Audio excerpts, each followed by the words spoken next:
Hello दोस्तों, welcome back to my study channel. आज मैं आपके लिए एक सीरीज़ स्टार्ट करने जा रहा हूँ बेसिक मैथ्स की। इसमें मैं आपको बेसिक मैथ्स के बारे में बताऊँगा।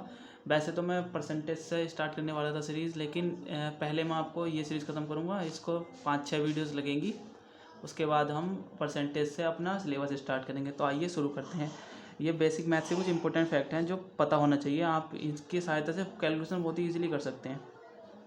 तो देखते हैं। आइए, सबसे पहला फैक्ट क्या है कि संख्या में अगर आप ज़ीरो से मल्टीप्लाई कर देते हैं ना, किसी भी संख्या को अगर आप ज़ीरो से गुणा कर देंगे तो ज़ीरो ही प्राप्त होगा। जैसे एक एग्जांपल ले रखा हमने, 0 इंटू 7 क्या आ गया, ज़ीरो आ जाएगा। 7 इंटू ज़ीरो ज़ीरो आ जाएगा। 8 इंटू ज़ीरो इंटू 9 इंटू 1 बराबर ज़ीरो। यानी कि ज़ीरो जहाँ भी आ गया समझ लो पूरे सम को वो ज़ीरो कर देता है। आइए अगला फैक्ट देखते हैं। सेकंड फैक्ट, दूसरा फैक्ट देखते हैं। किसी भी संख्या में यदि शून्य को भाग दें तो हमेशा ज़ीरो ही प्राप्त होता है। तो जैसे कि हमारे पास ज़ीरो है, ज़ीरो से हम किसी भी संख्या से भाग दे दें, जैसे कि 9 से भाग दे दो तो कितना आ जाएगा, ज़ीरो आ जाएगा। चाहे 1 लाख से ही भाग दे देंगे, नहीं 1 लाख से ही भाग दे दिया तब भी ये क्या आ जाएगा, ज़ीरो ही आ जाएगा। तो ठीक है गाइस, यानी कि ज़ीरो को किसी भी संख्या से भाग देने पर ज़ीरो ही प्राप्त होता है। अगला देख लेते हैं। फैक्ट नंबर 3 क्या है कि किसी भी संख्या को शून्य से भाग दिया जाता है तो भागफल इन्फिनिटी प्राप्त होता है। जैसे हम लिख लेते हैं 0/a, हमने कोई नंबर मान लिया, अगर हम इस तरह से भाग देंगे तो इन्फिनिटी प्राप्त हो जाएगा। जैसे इसके एग्जांपल देख लेते हैं। 0/7 हो, इन्फिनिटी आएगा। 0/8 हो, इन्फिनिटी आएगा। XYZ कुछ भी नंबर हो, इन्फिनिटी ही आएगा। तो फैक्ट नंबर 4 देख लेते हैं। फैक्ट नंबर 4 क्या है, किसी भी संख्या की घात अगर ज़ीरो है तो उसका मान क्या हो जाएगा, 1 हो जाएगा। A raise to power zero, zero की घात कितनी हो जाएगा, 1 हो जाएगा। किसी भी संख्या की पावर लगा दो, 10 की पावर ज़ीरो लगा दो, कितना आ जाएगा, 1 आ जाएगा। 1000 की पावर ज़ीरो लगा दो, कितना आ जाएगा, 1 आ जाएगा। यानी कहने का मतलब ये है, कोई भी संख्या XYZ हो, उसकी पावर अगर हमने ज़ीरो कर दी तो समझ लेना कि आंसर कितना हो जाएगा, 1 हो जाएगा। अब नेक्स्ट फैक्ट पर आते हैं गाइस। किसी भी संख्या को स्वयं से भाग देने पर 1 प्राप्त होता है। कोई भी संख्या हो, हमने मान लिया जैसे हमारे पास एक नंबर है 11 को हमने 11 से डिवाइड कर दिया तो कितना आ जाएगा, 1 आ जाएगा।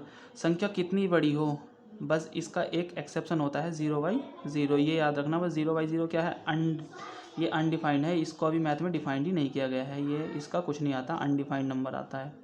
ठीक है, आइए अब देखते हैं जोड़ व घटान में संक्रियाएं कैसे काम करती हैं।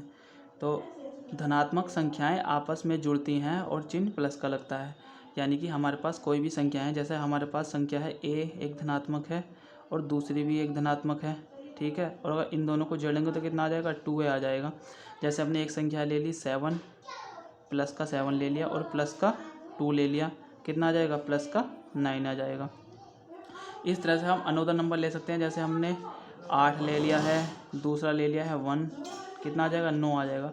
और गाइस एक बात और ध्यान रखनी है कि जिस भी किसी संख्या के आगे कोई साइन नहीं लगा होगा ना, उसको हम पॉजिटिव कंसीडर करेंगे। जैसे अगला फैक्ट देख लेते हैं। अगला फैक्ट हमारा इसी के अबाउट है। क्या है अगला फैक्ट, किसी संख्या के पहले अगर कोई चिन्ह ना हो तो चिन्ह को पॉजिटिव मानते हैं। किसी भी संख्या के पहले अगर कोई चिन्ह ना हो तो चिन्ह को पॉजिटिव मानते हैं। जैसे 7 है, 2 है, 8 है, ये सब कोई चिन्ह नहीं लगा है तो इनको क्या मानेंगे। जैसे हमने 7 + 8 लिखा तो 8 के आगे तो प्लस लगा है, लेकिन 7 के आगे नहीं लगा है तो हम क्या लिखेंगे, इसको प्लस ही कंसीडर करेंगे हम। तो ये कितना हो जाएगा, ये वैल्यू हो जाएगी 15। चूँकि यहाँ भी हमने पॉजिटिव नहीं लगाया है लेकिन ये प्लस का ही आएगा। अगला फैक्ट देख लेते हैं। धनात्मक और ऋणात्मक संख्याएं आपस में घट जाती हैं और चिन्ह बड़ी संख्या का लगता है। इसका एग्जाम्पल देख लेते हैं। 5 है प्लस का और 7 है माइनस का, तो 7 में से 5 घटा देंगे और साइन कौन सा आ जाएगा, 2 आ जाएगा और माइनस का साइन लग जाएगा। जैसे 9 प्लस का है और 11 माइनस का है, तो 11 में से 9 घटाएंगे, कितना आ जाएगा, 2 आ जाएगा और साइन निगेटिव आ जाएगा।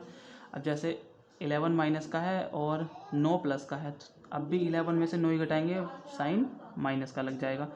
17 है, 17 प्लस 9 माइनस है, 17 में से 9 घटाएंगे चूँकि, और प्लस वाली संख्या हमारे पास ज़्यादा है तो कितना आ जाएगा, 8 आ जाएगा ये। अगला नेक्स्ट वाला फैक्ट देख लेते हैं। क्या है? ऋणात्मक संख्याएं आपस में जुड़ जाती हैं और चिन्ह ऋण लगता है, यानी कि निगेटिव का लगता है। जैसे हमारे पास संख्याएं हैं 5 है और 2 है, दोनों निगेटिव हैं, तो दोनों क्या करेंगे, 5 और 2 कितना होता है, 7 हो जाता है। और ये चिन्ह कैसे हो जाएगा, माइनस हो जाता है। आइए मैं इसको एक बार करके दिखा देता हूँ ये कैसे काम करता है। जैसे हमने इसमें से हम माइनस का चिन्ह अगर हम कॉमन निकाल लें, तो माइनस का चिन्ह कॉमन निकालेंगे तो क्या बच जाएगा, ये 5 बच जाएगा प्लस का, और ये माइनस का ये 2 बच जाएगा। ठीक है, इसको अगर माइनस का ऐसे ले जाओ, 5 और 2 कितना हो जाएगा, 7 हो जाएगा। इस तरह से वर्क करता है। ऐसे इसी तरह इसमें हो जाएगा।